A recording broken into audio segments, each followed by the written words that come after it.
What's up, everybody? Thank you for tuning in to the Unofficial Therapy Podcast. This is Chris Kane. I have a special guest today, my girl Monica. Monica, say hey to the people. Hi, I'm special.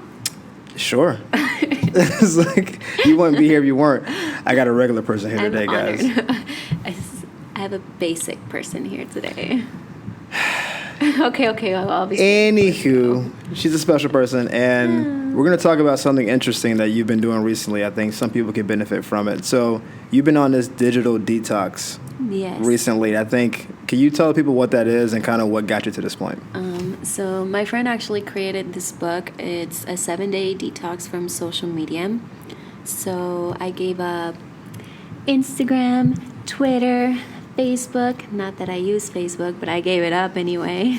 You created an account and then deleted it. Yeah.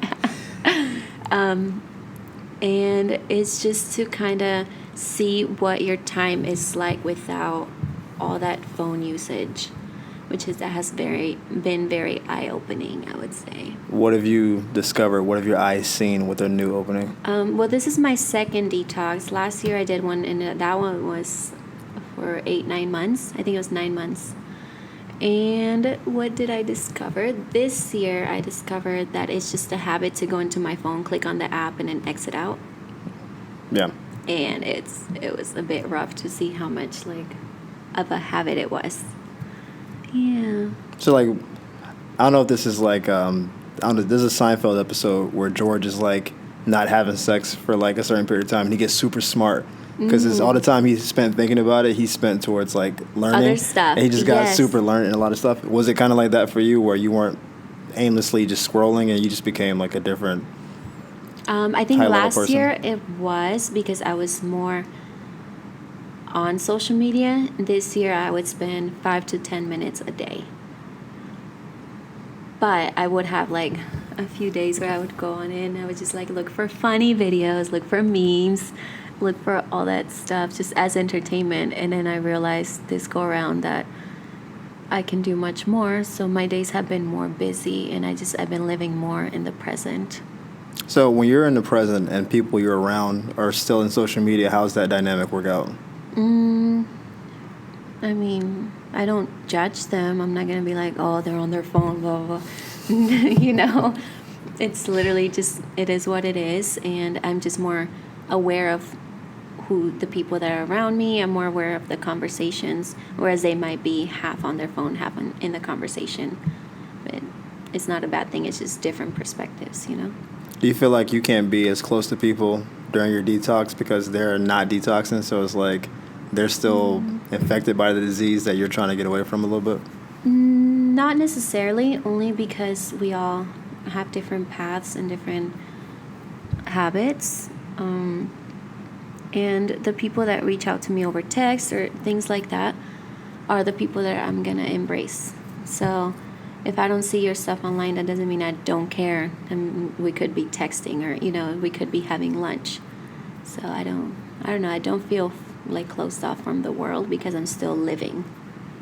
Do you feel like your friend group is shortened? The people you thought, I was really close to them, but you're really just social friends with them. And now people who are talking to you directly. It's a much smaller pool of people. The funny thing is my friends are actually doing it too. Oh. So there's probably 5 or 6 of us that are doing this detox.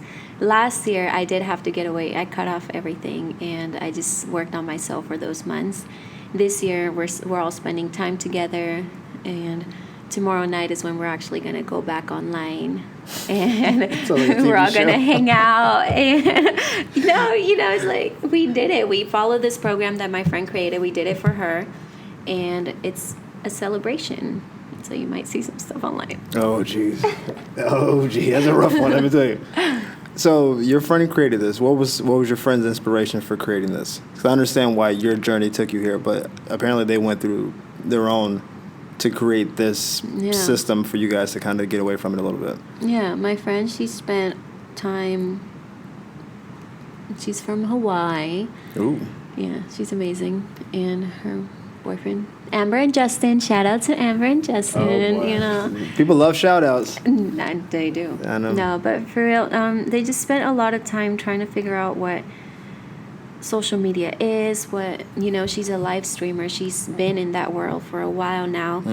And I think, she saw so many people getting caught up in it, and she just said, F this, I'm gonna just help people get away from the routine or the lifestyle. So is this something that can be mass produced, or is it something that you have to kind of be cool with her to kind of have access to? I mean, it's gonna go on sale and things like that, but we are her first round of testers. We're her friends. Oh, you're beta testing it right now. Yeah. Oh, okay. Yeah. Okay. Which is, we've both learned a lot from it. It's, it'll eventually be out to the public. Does she have that's like a TBA? Like, when can we expect this to drop? Like, I went to Amazon and said, I'm tired of social media. I need some outlets. The Instagram is Millennial Mission Media. Don't ask me to spell it. I lost it halfway through it. It's Millennial Mission Media, and that's her company. So you have to. I just got faked out. So you have That's to go where on you would Instagram. go on there. So you have to go on Instagram to get the digital detox. Yeah, and she's been Okay. posting throughout this detox on there just to promote it. Yeah. Isn't that like? But she already did her detox. Gotcha. Yeah. It's a very interesting wave that she's on because she's very ahead of the game, and she's combining everything. So is this something that you would recommend, like a once a year thing? Is it a quarterly thing, once a month, or is it just like I think just like a vacation? Away, you just need to take a moment from it. Just getting away is so important from social media. I think for me last year it was the most important because I went through a really difficult situation, and I kept comparing my life to different people's lifestyles, and it was very hard to see that it wasn't aligning. I wasn't where I wanted to be, and I needed to step away. And this go around, I just built up my confidence. I just spent more time with people in person. I don't know how else to say it. Just be more present.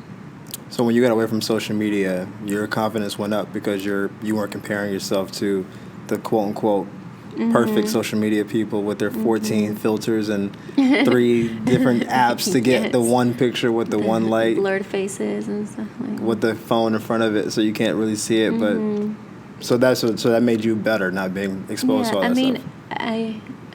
Ever since I came back on it from last year's break, I've just been, I don't really care as much as like self-validation, which some of my friends that are doing the detox right now, they said, yeah, I learned that a lot of my self-worth or self-validation comes from social media. So, we're all learning different things.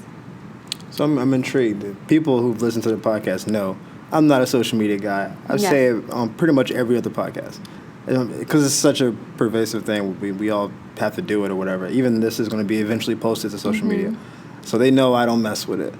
But the idea that so much of your validation is wrapped up in social media seems to be anyone who's over like 20, right? Because as kids, we didn't have social media. Right. So at some point, you had to get validated from somewhere. Yeah. Because it wasn't a social media.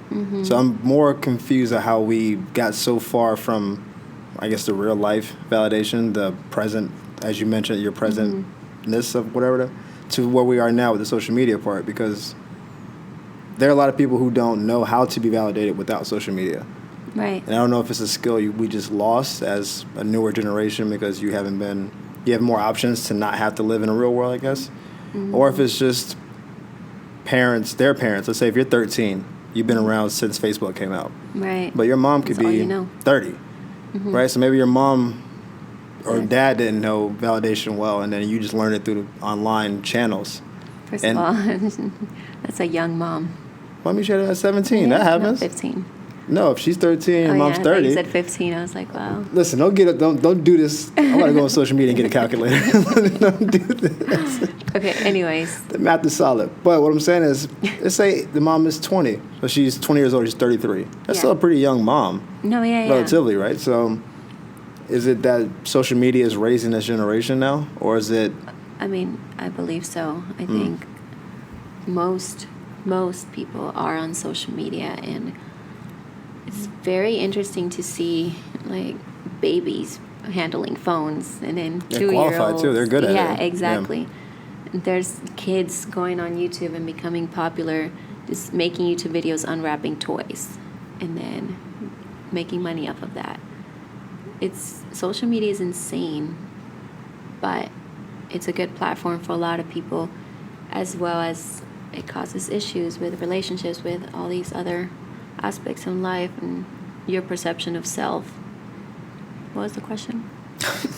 You're fine. We're kind of talking, so it's gonna just Yeah. go. Like people at home are like, "What's she doing?" They know what's going on. Okay. It's weird. I've heard two schools of thought on social media in this direction. One thought is we're gonna be like in this Ready Player One kind of society where people pretty much live more in the social world than they do in the real world. Like WALL-E? Yeah, but we're not robots. WALL-E was a robot, but the people in the movie were. Well, I'm saying Ready Player One came out like 2 years ago, and so it's like it's a more current, example. I always reference WALL-E. I apologize. I love WALL-E. It's a great movie. Like Okay. Eva, but so like they pretty much you jack into the system, and in the system you can be whatever you want to be. You can be the best version of yourself, and a lot of the people don't even know who the people are in real life. It's I'm Dragon Slayer 25. Some Black Mirror stuff. Yeah, I'm Dragon Slayer 25, and I have this many coins I've accumulated from doing all these missions, and you just have relationships even through that medium. But then, like, you come out of it, and they go back to their homes, and their homes are, like, run down and living in squalor. But in the social world, they're, like, kings and bosses. Yeah. So, like, that's one aspect where the social part is really, like, the real world. And then the second part is that people just start detoxing slowly from it. And then we almost go the opposite, where we've gone so far with social media, like in terms of business and validation and all that, that people just say, we're done with this. And people just start kind of exiting away from it. Yeah. What's your opinion on that? Like, what do you think of those two scenarios? So I think it's important to find the balance. It's not realistic for everybody to have balance with social media, but I think people should be more aware of where their time is going. Yeah, I think that's the smartest approach. Yeah. I don't know too many people who have good self-control. Yeah, and I don't know where it's gonna go, because it could go either side of the spectrum. But I just know if we as people find the balance of our time and have our confidence within ourselves to not seek validation from others, then we're on the right path. I'm going to ask this question because now my brain went to some dumb movie stuff. Do you think at some point there'll be two worlds, and I'm using that term a little loosely, people who are on social media and people who aren't? And it's like we're all trying to succeed, but we're doing it by opposing means. So it's like, are you online or are you offline, man? And it's like, I'm offline, bro. Honestly, yeah, that might be the case. Didn't we just talk to somebody who him and his wife are married, and then she doesn't have social media and he does? Like, you can't marry an onliner, bro. Like, You're I can an do whatever offliner. I want. You're an offliner, bro. I don't know why they say bro, but I just feel like that's in the movies. It's always right. It felt right in that moment. Yeah. Bro, are you an onliner? It's like, but she's so pretty, bro. Like it's like there's wifey there. But she changed her status to it's complicated. She don't have social media, Chris. No, she's an onliner. Oh, I thought he's the offliner. That's what they're like. Okay. He's debating. Okay. The girl's like, you with an offliner? What? What does he do all day? I don't know. Read. Oh my god. Oh my god. He read a book with his mouth? No, with his brain. Oh my god. I don't know. I'm sorry, guys. The mic was just like, we don't want to hear about this. Yeah, we were coming up with the whole storyline. Yeah, I thought it was going very well, personally. I was like, I would watch that movie. Yeah. Honestly, that would be a good movie, Chris. Online versus offline. It may have been done on the Sci-Fi Network, and if they did it, it did a horrible job of it, so it really doesn't count. They didn't promote it on social media well enough. They try to get a grassroots movement to make a movie pop, and it just didn't quite go. There was a point that I wanted to make, but it is possible to live amongst those offliners and those onliners. There's people who are totally into VR, and people who are not. Like, I personally, I would try it. I would try anything once, but I don't see VR becoming part of my daily routine. You know. I've never done it. I know it's a popular thing. We have spaces out here. People have like the Oculus for like the phones and that kind of thing. It's so for me, for you, it's almost like it's a box I don't necessarily want to open. Like I don't have like this escapism kind of thing, and I think that's something that is societal. I think that's why I don't smoke weed, but I know a lot of people do. I don't pop pills, but people do. I don't drink, but so I don't have those vices, but I don't think those vices are just this is a dysfunctional person on his core. I think life is stressful, like inherently. Like if you have a job, you have bills. If you have an employer, if you have kids, every day you don't wake up and just say. You wake up and say, "Oh, what do I have to do? I got to shower, eat, rush out the house, then there's traffic, and it's so every day you're kind of unless you're super balling where you got people for that. But even then you have stresses. You're trying to maintain that lifestyle. So I think for a lot of people, life is mundane and it's underwhelming, and so they use these mediums, social media, they use drugs, whatever, to escape the averageness of their life, and so. Yeah, I get why it proliferated the way it did. Yeah. But I don't know how long we can keep that going before it becomes like right now. If you did a pro and con list, like what's the good of it, what's the bad of it? I mean, it's competitive on both sides. Like the business is crazy. If you have a good business, you can ball out. To be on social media. If you're an artist, have a business or an artist, or there are people who are in the entertainment industry. Unless you're already established. You kind of have to be on there. Like there are people who are like, I live in Topeka, Kansas, and there's no main spots out here. But if I post a couple of videos and it goes viral, then I can get flown out here and be on Wild 'N Out, and then they have their millions of viewers. Now I'm like it can. There's a lot of awesome parts to it. There's also transformation stories. We work in a gym, right? So people who are like, man, I was like 400 pounds, now I'm like 250, and they're showing you their journey, and that's so amazing. Those are amazing to watch. Those are inspirational. Even inspirational videos. Like how many people would you? That's what I go on social media for primarily. It's you've seen my stories, what I post. I haven't seen those in some time because you've been detoxing. Yeah, frankly.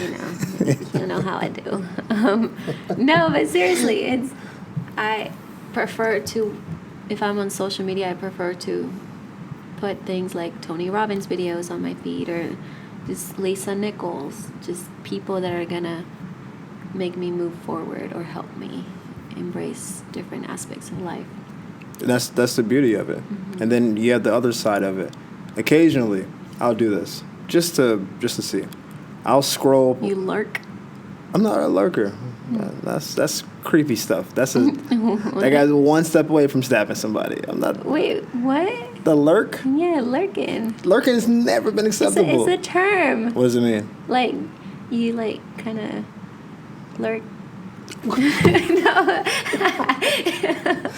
No, you nailed that landing. I was like, you watch people's stuff. Oh, it's like that kind of voyeuristic kind of thing. I'm thinking lurk, like you're in the shadows, like peeking around corners and stuff. On social media, you lurk, as in. But you never comment, you never like, That's still kind of a social media version of that creepy dude hiding behind the bushes. Yes. Wow. Oh God. But I'm not. You just put a really rough image in my head. I was just like, oh, you probably checking up on your ex or something else. Oh. I don't. That's what I meant. That is what I meant. He's like, hey, okay. Hey, how you doing? How you doing? All right. No, this is what I was. You made that weird for everybody. You made that weird. Whatever, dude. Like you're the one saying lurk like it was some cool. Like, I'm a lurk. You don't lurk. I was like, I didn't say I lurked. I said. You don't lurk? Do you lurk? Do you lurk? I think everybody lurks. Thank you. You just said you're a lurker. What I was about to say was, occasionally I will just scroll down my feed or whatever, and I'll look at how many self-promotional just pictures. Not like I have an event, come check it out. It'll be a picture of them whatever, with a caption that doesn't really relate to the picture. It's just a picture of them. It's like them behind the sunset, and it's like sometimes on a journey of life, and I was like, what's that got to do with that sunset, bro? But the journey of life. But the amount of pictures that are just selfie in nature, is like there's an egoism kind of thing going on where it's all about me. It's good, like on some level, because you would think that would mean someone is healthier in their self, that they feel confident putting themselves out. Like there seems to be some correlation there. Yeah. But I think it's actually the opposite. People who do the most of that, I think, are the most insecure, and they're doing all that to get validation, to get likes and reposts, and because I this is what I do. You say I'm lurker, whatever. I'm not for. So I can say we're in a kid's room, okay? But I do look at dudes who comment on pretty posts from women. Okay. Because I think it's shameless. I think it's funny to watch a dude. Let's say you posted a picture and you're looking, a little bit super sassy, and some dude's just like, "Oh my God, muy guapa, you're so muy bonita." Because I'm always wondering what next, bro. Where is this gonna go after this? It's gonna go to the DMs. Yeah, and then it's like, "Hey, you see me comment on your picture? You look so cool on Venice Beach." What are you gonna say? Thanks. Then what? Hey, by the way, I'm going to watch Aladdin this weekend. That's how a lot of relationships have started. I don't know that. I think it's not true. So it started with a dude commenting on a picture, sliding in a DM, and then 2 months later, that's his boo. I've heard stories. Or on Twitter. All right, so let's do a percentage. How many of those DM sliders, because I'm going to call them DM sliders. I take a lot of people seriously on social media. Personally. But even I assume your girl who ended up dating a DM slider. How many other sliders did she have? And she just chose this one dude. Yeah, like there's a lot that. I'm thinking the percentage is. Sift through. It's like finding gold. Like I can't. The percentage can't be that high. Yeah. I don't know. I think that's something I look at, and I'm always confused by it. So I'm not a dude to comment on. I may think you look amazing in your picture. I may just like it. Boom, and keep moving. For me to comment will only be if we talked about it in real life, and then I say, okay, I see you finally took my advice and wore that outfit, something like that. Oh, but I see you. That's that real life connection, though. But I'm not a dude to be like, dang, girl, you rocking it in them jeans.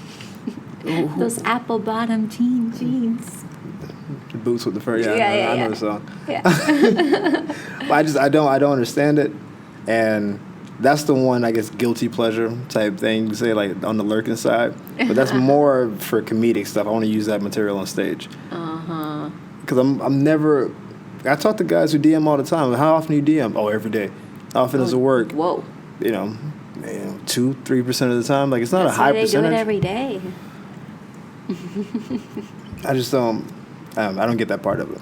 No. But so we're gonna get back on track. Yeah. Just kinda. A lot of people post on social media to build their brand. Yes. Yeah. So I would say that's why you have the random selfies with the quotes about life. And I used to do this thing where I would post a selfie and I would do a life lesson. So like things I would go through, I would want to share that with people, and hopefully it resonated with somebody who may be going through similar situations, because you never know when people need, or what people need when they need it, or whatever. True. So that's why I would do it. But there is such thing as building your brand and building a business, because you can make a lot of money from just your face on social media. I am not kidding you, Chris. I believe you. I see it. We know people personally who make money from it. If you're making money from it, this is not for you. Yeah. Like if you're an IG model, if you're a spokesperson for a product, this isn't for you. I understand 100%. If you're doing some kind of makeup ad, I want to see the makeup on your face. I don't want to see it. I don't want to see it in a little. Was it a compact? Is that what it's called? Container, whatever it's called. Whatever it is. I don't want to see it in this little container like, wouldn't this look amazing on you? No, I want to see it on you. Like I get that part. This is more regular 200 follower. Maybe they're trying to build their brand. Everybody's got to start somewhere, you know. Remember MySpace when you just had that one friend? The dude who created MySpace, who just made you his friend? Yeah. That guy was a boss. You got to start somewhere. He said, you can't unfriend me. It's built into the hard drive. Yeah. He was so smart. Yeah, it's kind of creepy. Oh, of course. I'm sure he was sliding in DMs, and they were like, it's like, hey. I didn't think about all of that. Hey, it's Tom. Chris. Oh my gosh, don't put stuff like that in my head. What do you mean? Tom was sliding everybody's DM. Gosh.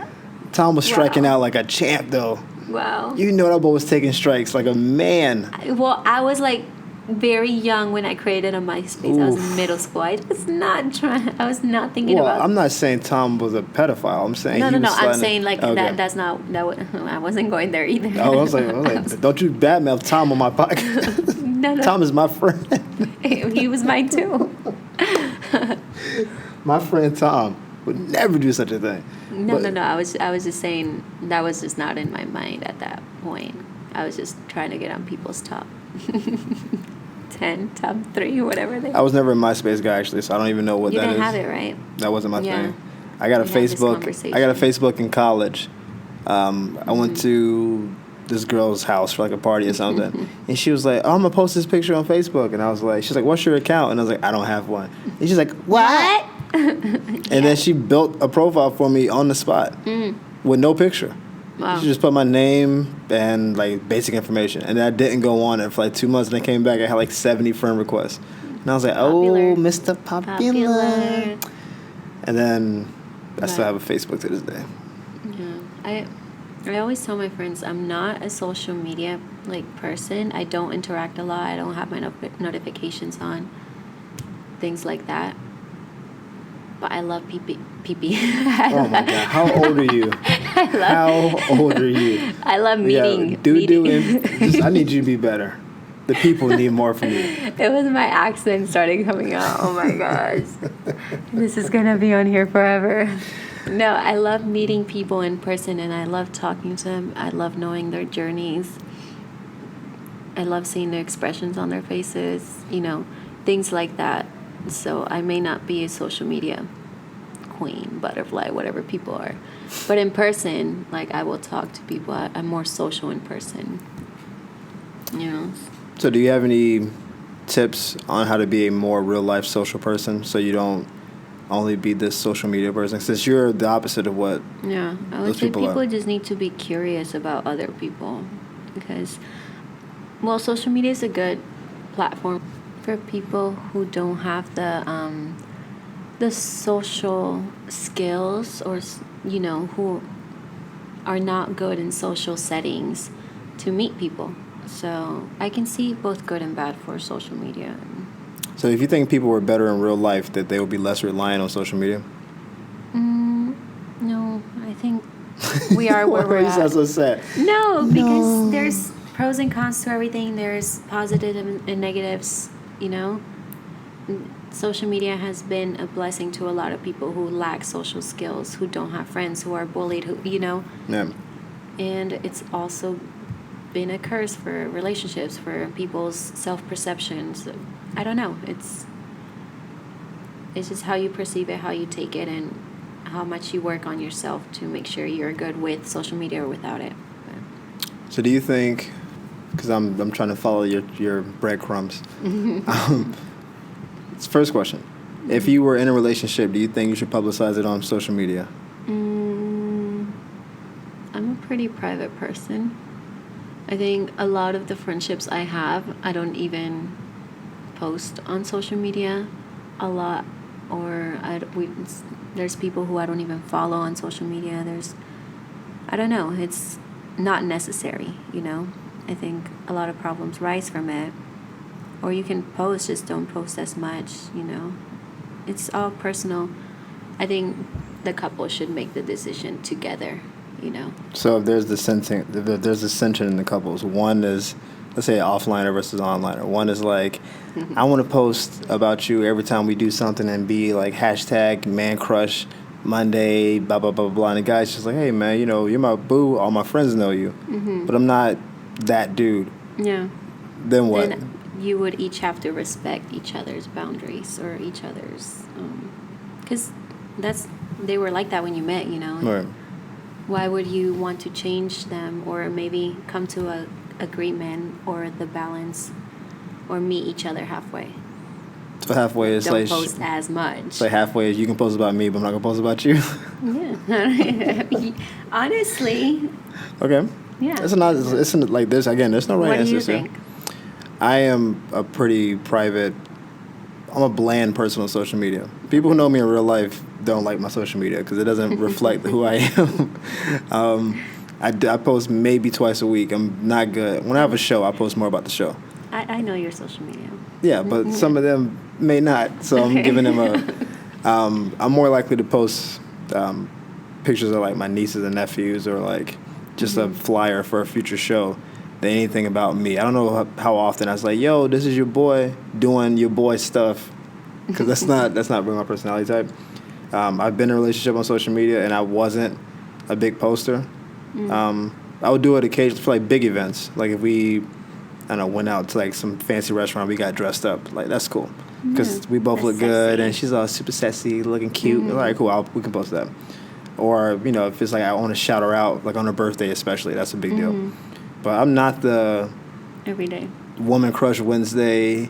You my rib, you my everyday. I'm not that dude. It's just not. It doesn't. I think a lot of it is not valid. It's not true. Yeah. So I think a lot of times when people do that kind of stuff, they're putting on a little bit. Yeah. That's my perception is they're putting on. I could be projecting. I could be wrong. I agree. I mean, it's like, what do you have to prove to people? Right. That, like, when you know you don't have to prove anything to anyone, you don't care. It's like, whether it's online or offline. Right. At least that's how I see it, just for anything. It's like, if I want to share something, then I'll share it, but I don't have to prove anything to anybody. So I hold a lot of my own stuff back. Yeah. It's nobody's business. Nobody needs to see it. I'm living it. I think privacy is such a valuable thing. I think the idea that people don't know everything about you is in and of itself alluring and kind of sexy. And I think because so much of our relationships is mundane. Like if you go to work, you come home from work, you sit down, you're watching Netflix, you're eating. Most relationships aren't like glamorous. Right. Most of it is not. It's 75% not glamorous, and 25% we're going on the weekend, we're going to skydiving, we're taking trips together. Like those parts are. But that's really what people post most of the time. Yeah. It's the 25%. People don't want to post. It's a highlight reel. Yeah, we're sitting at home watching Handmaid's Tale season 3, just dropped yesterday. That's not a post. Are you advertising? I've never seen the show, and I knew it happened yesterday. It sounded like. Listen, I wish I'll do some advertising for Hulu. I'll do it right now. Sponsored by Handmaid's Tales. Is that what it's called? Is it The Handmaid's Tale? That's what I think it's listed. Yeah. I've never seen it. I knew either, but I heard it's a great show. So if it's an issue where the girl's like, I don't feel like I think you're trying to hide me from people, blah, blah, blah, then I'll post as an appeasement. Like, listen, you're my girl. Yeah, my mom knows you. My best friends know you. Yeah. Yeah. I'm not trying to. So that's that part of it. My second question to you was, and I've had this question about kids before, but we'll use social media. Should there be some kind of psychological evaluation before someone's permitted to have a social media account, like whether they have the competency? Oh, that is a tough question. Okay, keep going. Like whether someone is mentally competent to handle the temptations, the esteem parts, the self-worth parts. Like, should it be some kind of baseline requirement? Because if you're super unreasonably impressionable, if you have the lowest sense of self-worth, and then you go out there and like this sea of fake, but also like the best of the best. This is the best singer, the best model, the biggest ass, the biggest muscles. Look at how chiseled his jawline is, and you're like, I feel ugly. Now I'm gonna go into this world. Like, should there? I don't know the answer to it. I'm asking you this question. Okay. Should there be? Would you be okay with there being some kind of prereq for that? Personally, I don't think so. I don't think there should be one, because we all like. Okay, I'll put school as an example. Okay. Not everybody tests the same. It's like we're all required to take all these subjects, but we don't. I don't know how to word this actually. No, you're. I think but you know where I'm going. It's like you're taking all these subjects, the same subjects, but not everybody's going to grasp it the same. So whether people test low on this social media test, it's not going to define how they are on social media. You know, I think they need to experience it to see it, because not everybody is going to pass the test, but they might do well, you know. Okay, I like that part. So let's stay in this line of questioning. Should there be frequent, you can say questionnaires or surveys to gauge, like, your pre-happiness, like when you first get the account? How happy are you? What's your evaluation of yourself? Scale of 1 to 10, blah, blah, blah. And then Instagram or whatever checks in with you every month or two. Hey, how you feel now? Like, and would you say I'm feeling worse about myself? And it's like, why do you feel worse? And we can kind of not preempt it, but more figure out, all right, if you got on this and you were a 6 on the happiness, if you were a 6 on the happiness scale, and after 2 months of being on, you're a 3. I agree. Right? Like, it's like, well, is that valuable information? Because that could be the precursor to some. I think people should take note about their anxiety levels. Sure. I think there should definitely be some kind of, like, my friend, before we started the detox, she had us do an anxiety kind of, she asked us questions like, how's your anxiety? How many times a day do you go online? It was like a whole quiz. And I think that's important, because you don't stop to think about, oh, I actually go on social media 12 times a day or 2 times a day, or my anxiety when I can't have my phone, it's through the roof. You know, I think people should know that. And I think it's important, and I do think that should be implemented with kind of like mental health and social media. I think it all goes hand in hand, because it is part of it. Okay. So this is going to be the last question, and then we'll wrap things up. I know. So now that you've detoxed for the second time, so you've had some kind of, you've gone through it once, and now went through it a second time, and now you're going back into the social world. What do you think you're going to do different this time around that you didn't do the first time around when you reintegrated it into your life?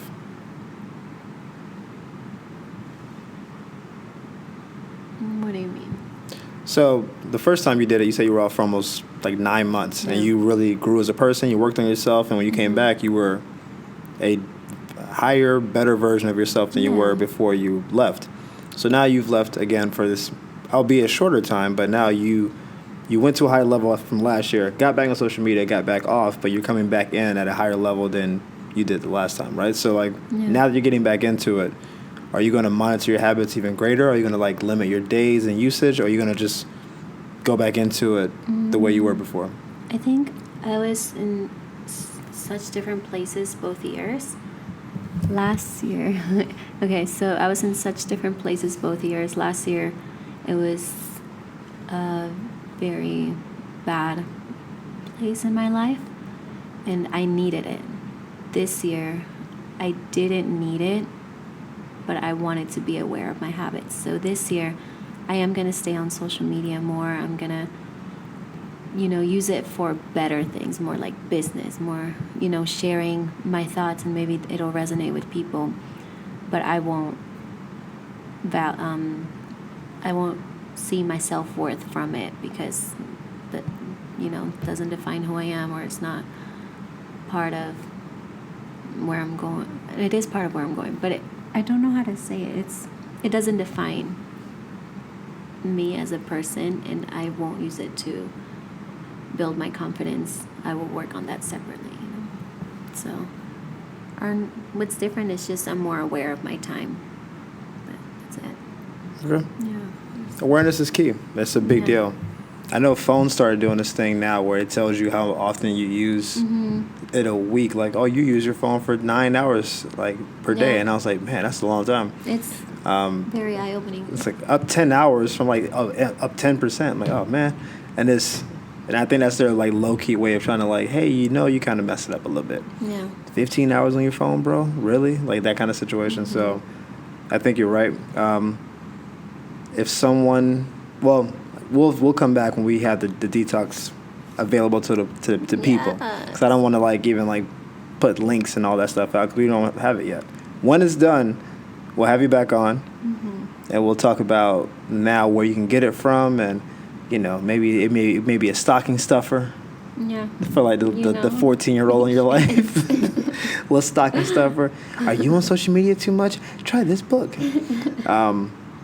As always, it was awesome to talk to you. We talk a lot off mic, but this was just, we had a specific topic today, so we happened to go here. It's interesting to find my words about social media on here. Yeah. You have it all, like, when we're off record, it's like they just flow. It's like, blah, blah, blah, and you get on the mic, it's like, Chris, you see, it's like... Because it's like you have to be more concise with the thoughts. And so in our brains, it's kind of like a jumble. And then you get on the mic, and it's like, oh, man, people are going to listen to this. I don't even know if I can cuss, Chris. Oh, you can. You could have. Oh. It's too late now. Like, we just throw a cuss word out. Next time on the Unofficial Therapy Podcast, I will cuss. Right, she's coming back with F-bombs. You're gonna be Samuel Jackson. I'm tired of this motherfucking podcast. I'm like, why is she cussing so much? I love this fucking podcast. There's no reason to just be this person all of a sudden, but I respect it. No, I'm joking. I joke. Where can people find you once you get back on social media if they want to follow your journey? Mm-hmm. See, talking about a detox and then promoting. It's very interesting. You said you're getting back on it. We just did the whole thing. Yeah. Of course, I'm going to go back on it. So where can people find you once you're back on it? At Monica L. Soriano. Can you spell that for people who don't I roll messed their up on R's? it once. Oh, geez. Soriano. That's how you spell Soriano. Soriano, yes. Okay. I'm also going to tag it in my own post, so you can just... I'm honored. Well, I'm just saying. I want to make sure people can listen to you because you have your own journey and you do your cool stuff. And I know. We always talk about this stuff. It's nice to, that you had me on here and we're recording it. Yeah, and we're going to have more, and you're going to be cursing. It's going to be violent. Whoa, I can curse nicely. I don't know, man. Like once you open that box, it's going to be, this is going to be a rough one. But thanks for being here. You were awesome. Thank you for having me. Well, always. And I think people will be able to get some information from this. There's a lot of people who I think have been putting their phones away, who've been slowly kind of weaning off of the social thing because they feel like, it's messing with their minds. It's like they need to focus more, or you just spend an inordinate amount of time on it that you can easily use for more productive uses. So what you're doing, I think, may be slightly ahead of its time, but when people catch up, you'll be like, man, this is my 4th detox. I've been on this. I validate myself. I validate myself with every detox I do. So stupid. Thank you guys for tuning in to the Unofficial Therapy Podcast. Tell your friends, repost, all that good stuff. If you have any questions, hit me up in my DMs because that's the only thing I'll... slide into those DMs. You better be slippy and slidey because that's... I don't know. People don't slide. That's weird. Be in my DMs. Anyway, thanks for listening. We'll talk to you guys next time. Deuces. Hey. That was a weak bye. Can we get a little better? Goodbye. Oh, jeez. Okay. Bye, humans. Live a positive life and happy. All right, now it's overkill. Okay. Yeah, well, I was trying. Yeah. I was trying to send a positive message. Yeah. I would just say, bye. That's what you wanted me to say. Yeah. All right, y'all. We out. Bye.